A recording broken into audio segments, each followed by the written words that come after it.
Katika kiasi hicho, jumla ya shilingi milioni 5,540,254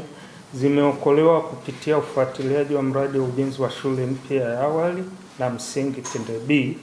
katika halmashauri ya wilaya ya Shinyanga, baada ya kubaini kuwa shilingi hizo zilipaswa kulipwa katika mamlaka ya mapato TRA, ikiwa ni kodi ya zuio, na shilingi 223,950 ikiwa ni ushuru wa huduma uliopaswa kulipa katika halmashauri ya wilaya Shinyanga. Pia kiasi cha shilingi milioni 9,672,000 ziliokolewa kupitia uelimishaji kwa njia ya semina iliyotolewa kwa viongozi wa vyama vya msingi vya kilimo na masoko, yaani AMCOS, vya wilaya ya Kishapu, ambapo vinadaiwa na makampuni ya ununuzi wa zao la pamba.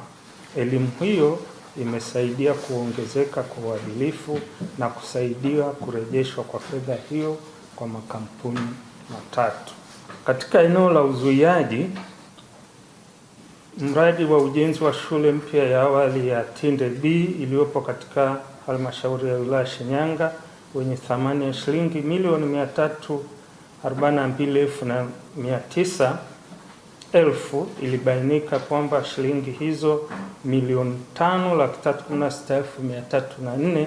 zilipaswa kulipwa katika mamlaka ya mapato TRA, ikiwa ni kodi ya zuio, na kiasi cha 223,950 ikiwa ni ushuru wa huduma zilizopaswa kulipwa halmashauri ya wilaya Shinyanga.